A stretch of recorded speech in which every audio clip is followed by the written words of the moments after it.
let's get started. We have the final session, and some of you need to go to the tour, so that's why we're accelerating a little bit because that takes time. So we are very glad to have Dr. Samir Shende presenting us in the next session. As we discussed, I think he has been presenting from the very first all the marks so far.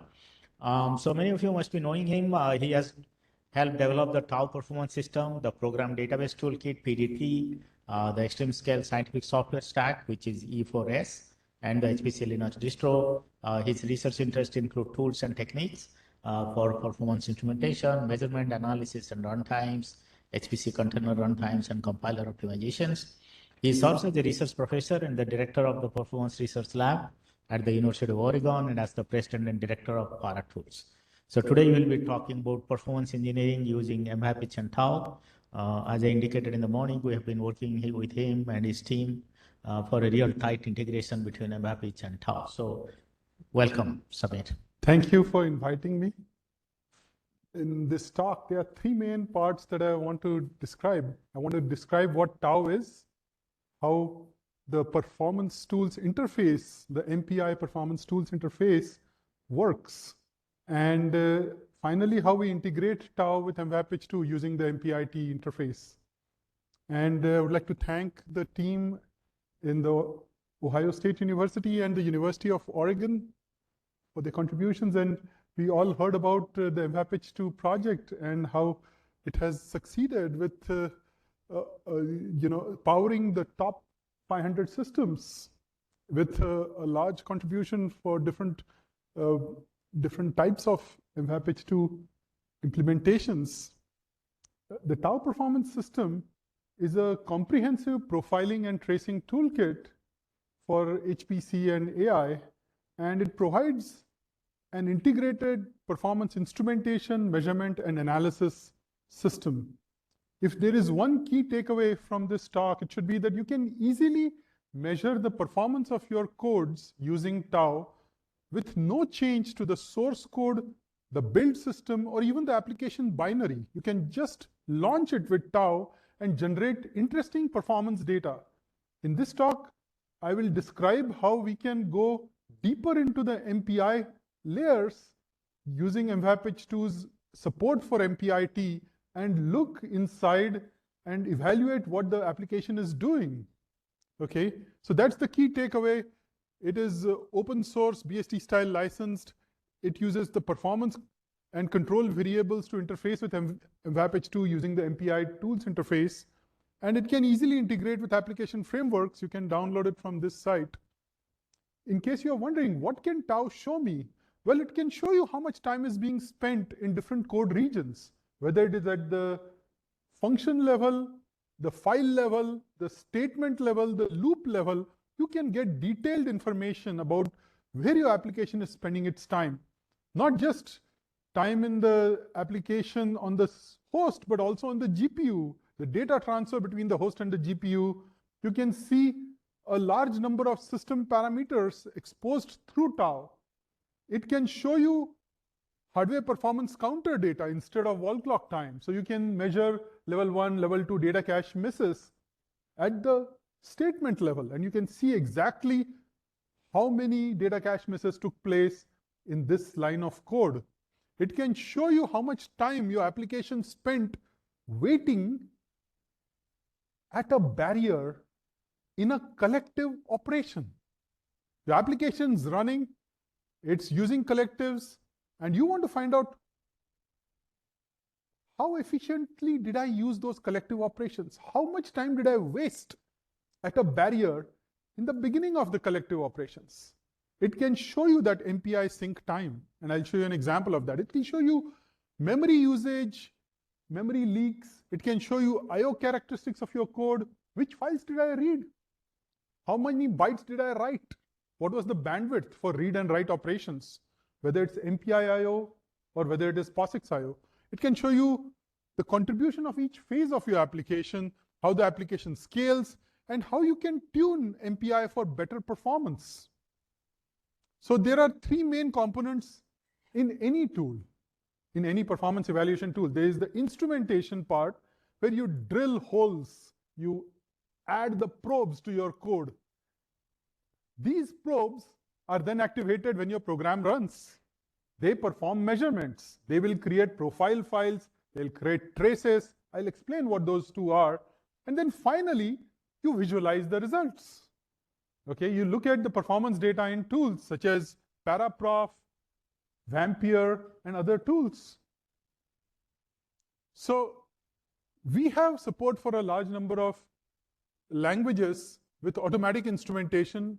We also support many different runtimes. So you can be assured that if your program is using MPI with some GPU runtime, whether it is OpenACC, OpenMP with target offload directives for the GPU, whether it is using, ROCm, or if it's using CUDA or OpenCL, Tau supports all of those runtimes, and with no change to your application binary, it can show you where your application is spending time in different host and GPU components. We also support level 0, which is for the Intel GPUs. You may have heard about the Aurora system coming online and the Intel GPUs that are going to be featured in that. Finally, when you generate the data, you can analyze it using Paraprof, Perf Explorer, TauDB. We have Paraprof, which is a 3D profile browser. And the key way to generate the data, the probes, addition of probes, includes support for adding bracketed begin-end events, with the start-stop semantics of a timer, as well as atomic events that you can trigger with some value. If you send a message in your program, you say, this is a message size of 20 megabytes at this point in the code. We can track that. We can use a context event to show you what was executing on the call stack when that message was sent. We have the interval events, atomic events, and then we can target different code regions.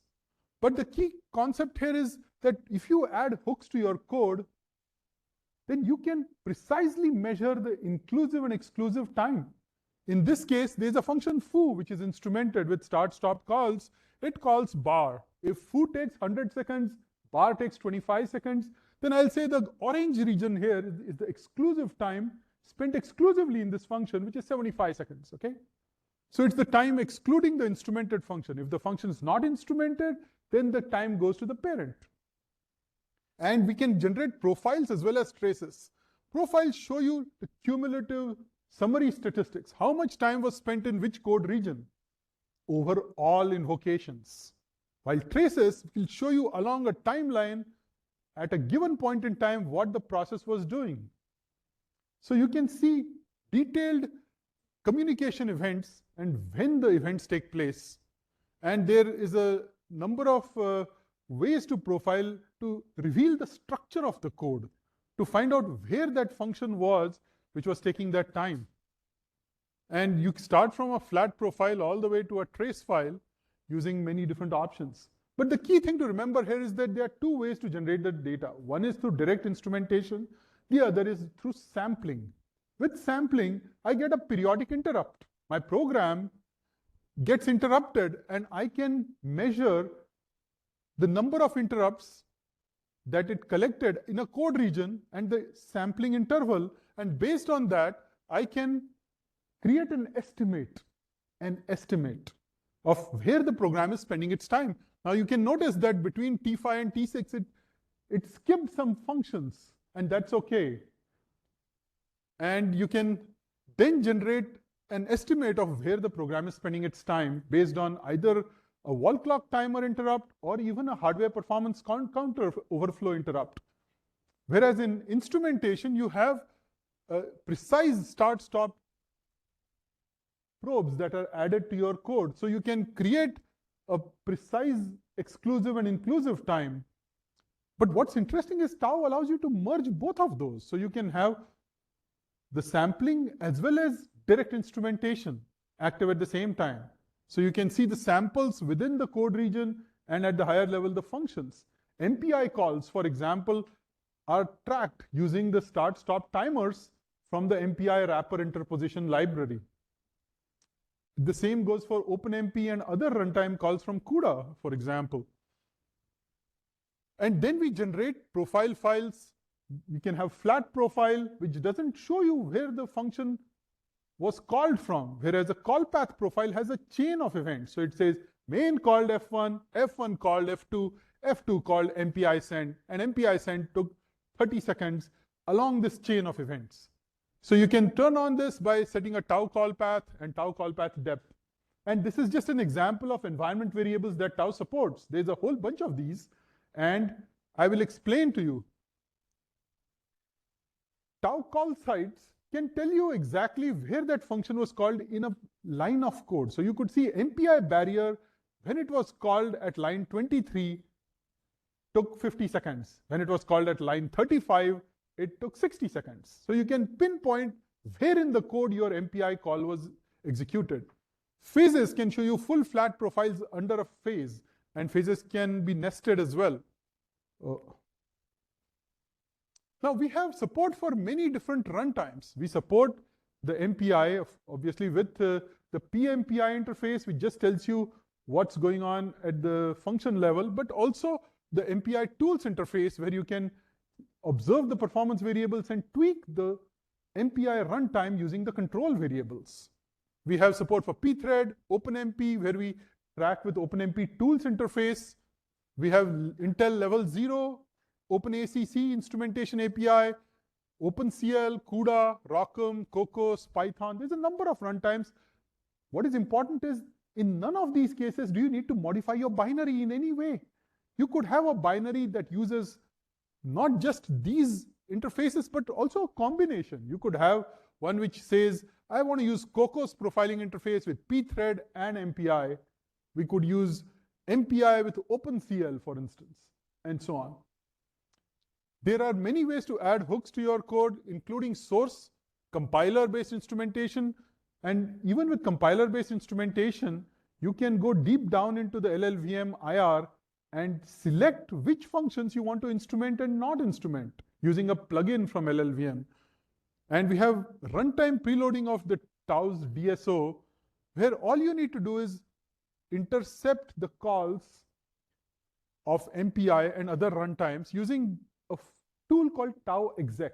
So instead of saying MPI run a.out, you just say MPI run with Tau exec, some parameters, and then a.out.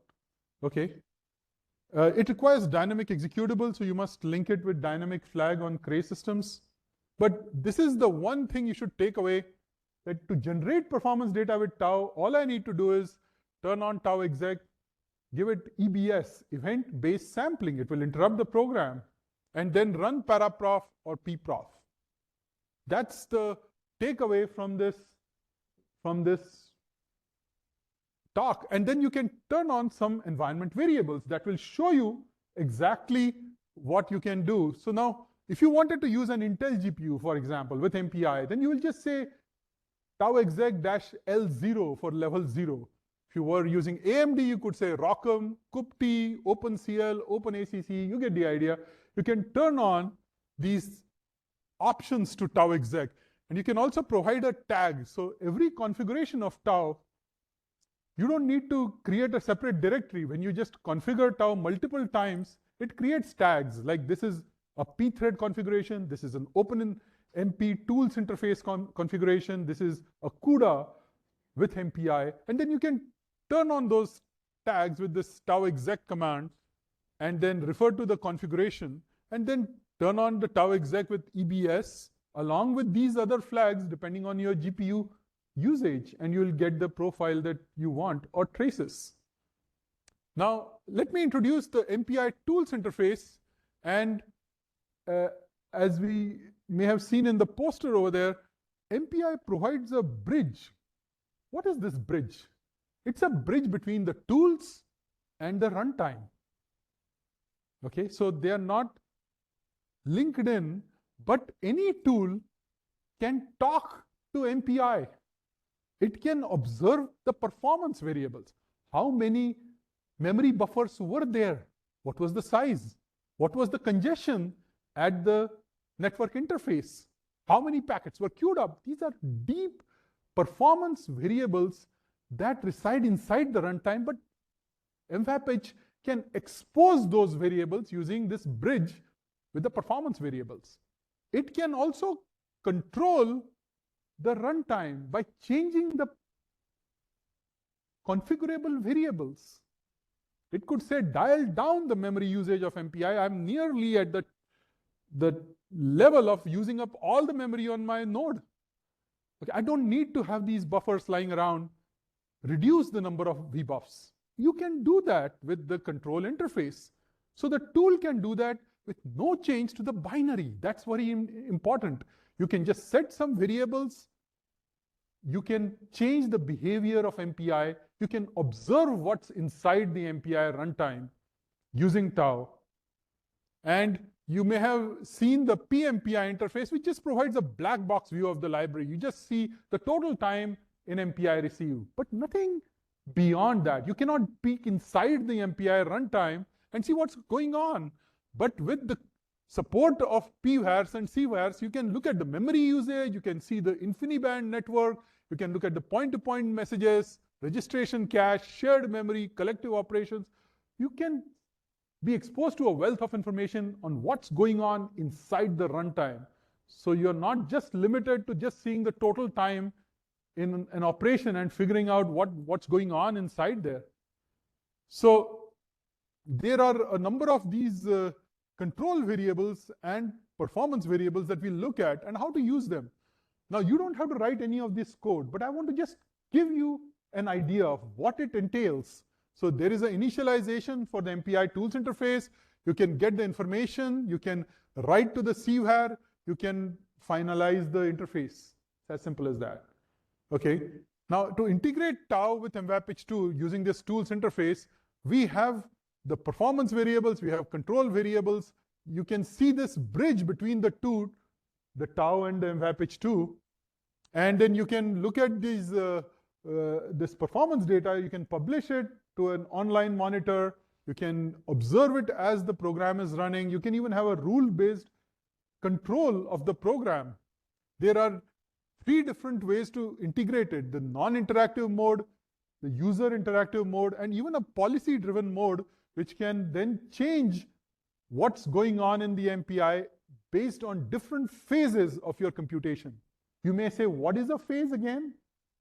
And if you look at the output of your program, your phases are right there. It's doing some initialization, it's going into some solver, it's doing some gridding, some mesh operations. All of those are phases. You can annotate those in your code and say, this is the phase, and that's another phase, okay? And then you can control what's going on in your application. Here is a view of the performance measurement model, which is how tau maintains the data on a per thread of execution, and how you can get a global view of the application. Now we have a plugin architecture. What this allows you to do is you have an uninstrumented binary, you're launching it with tau exec, but then you can load a plugin that you have written with the tau API. It's a shared object. With this plugin, you can inject that plugin right into the application, and it can do some interesting things for you. Okay, so here is a set of operations. It can observe the events that are going on. It can control different variables. And if you were writing a new performance tool, you may want to look into writing it as a plugin to tau, so that you already get a whole lot of events, whether it is from the compiler or whether it is from the runtime, for all these different GPU runtimes. Instead of writing a tool then saying, oh, I'm going to support level 0 and I'm going to support LLVM-based plugins and all that work for instrumentation, you could just leverage all the events coming to you through a callback interface using the plugin architecture. And using this plugin, we have created some scenarios where you can control the program and you can utilize all this information coming from the tau performance system.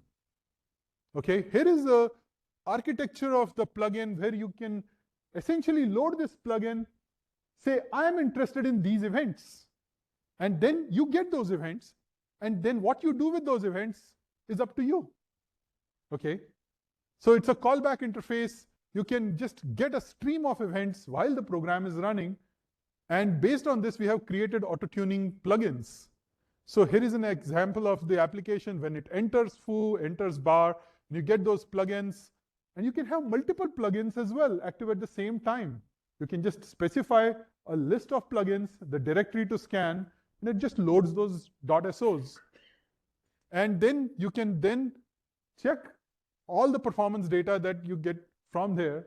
And then you can also specify regular expressions to control the plugin's execution. Here is an example of registering events and then getting the events and coming up with a recommendation. So in the plugin, you could say, well, I'm spending so much time in these collective operations.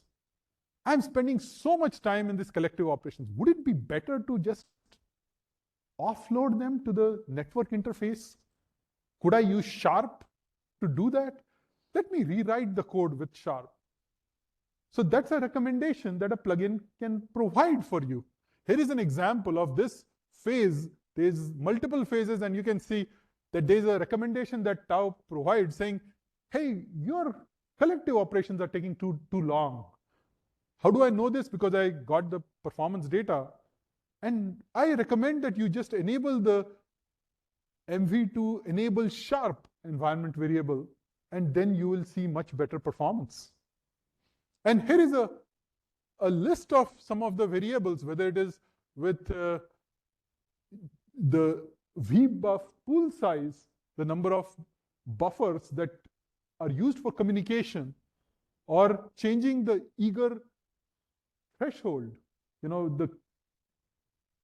the transition from eager to rendezvous protocol. You can change the message size right here. Okay, so it uses rendezvous protocol for large messages and then eager for the small messages. If the partition between these two was at, say, 64 kilobytes, and your program was using 80 kilobytes and it was taking too long, you could just say, let's move that from 64 to 96 kilobytes. And then you will see that your program suddenly speeds up in those MPI operations. Yes, you have a question? Thank you.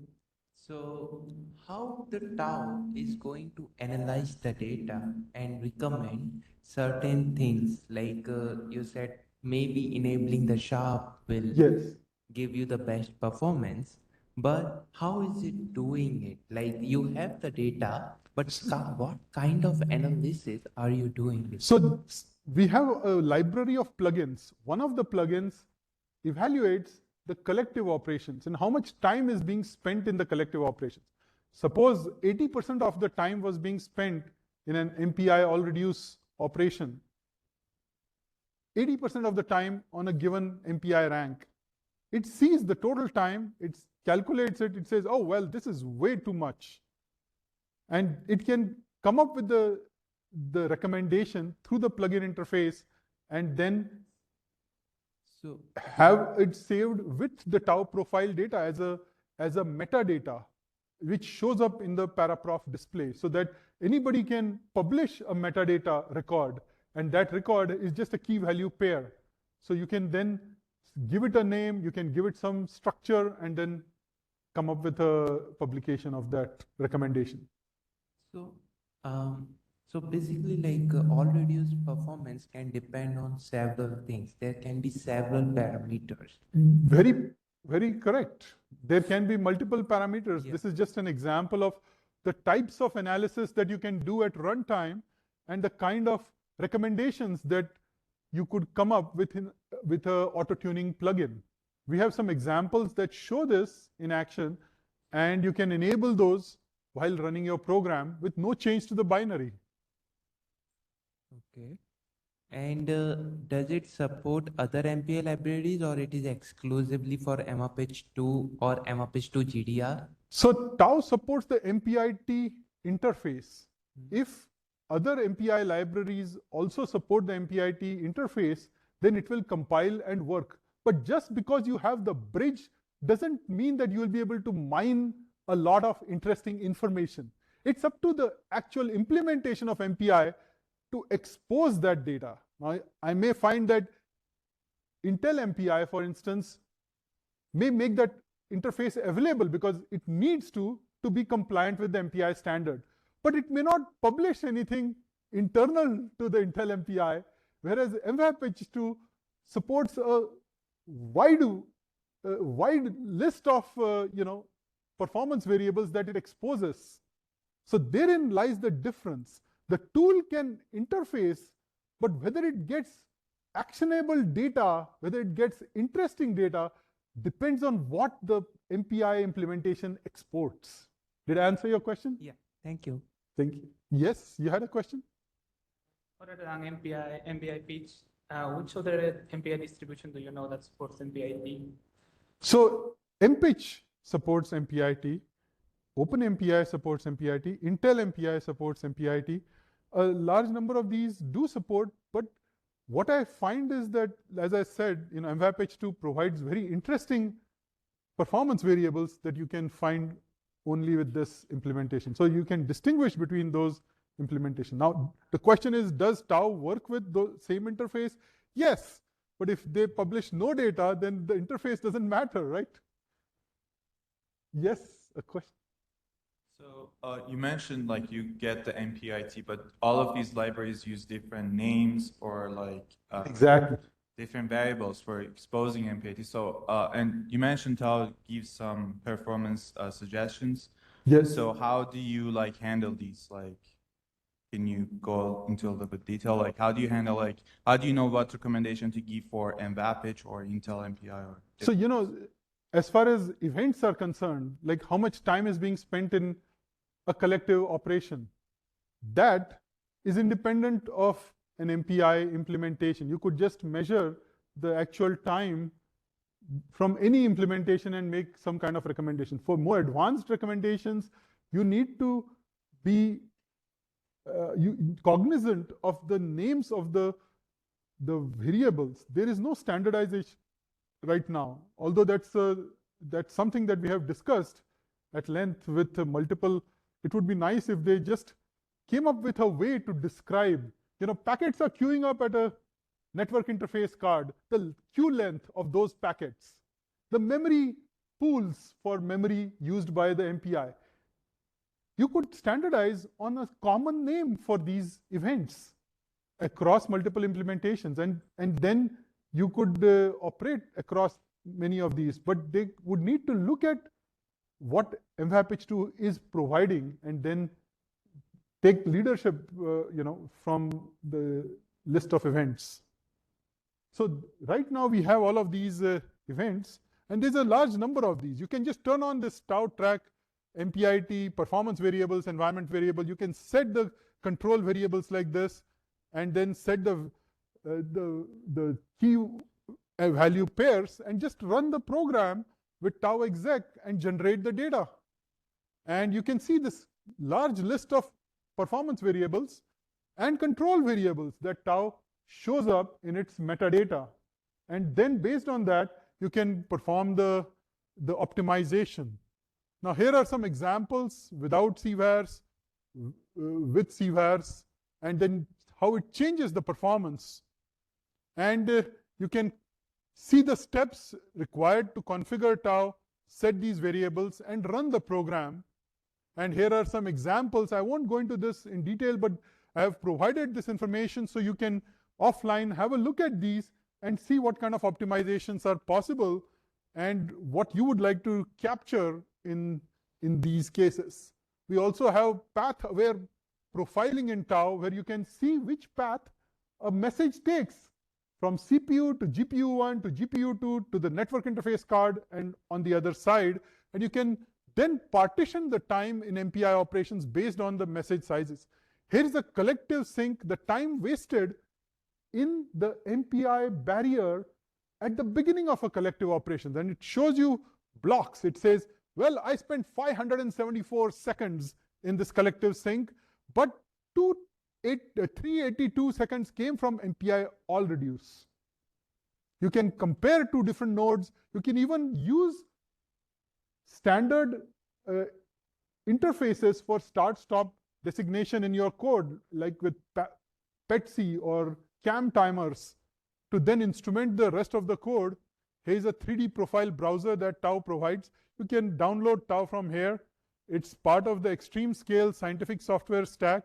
Another project that I work on. You can find out more about it at e4s.io. We have a very active visitor program. It's beautiful to come visit Eugene, especially in the summer. So we encourage you to come and visit us, work with us. And I would like to thank our sponsors, including Lawrence Livermore National Labs and the Tri-Labs, the Office of Science, ECP, CEA, DOD, NSF, our partners in industry, including Intel, NVIDIA, AWS, AMD, Broadcom, IBM, Google, and our partners at the University of Oregon, the Ohio State University, Paratools, UTK, TU Dresden, and Jülich Supercomputing Center. And there are some other slides for reference. Any questions? Next first speaker.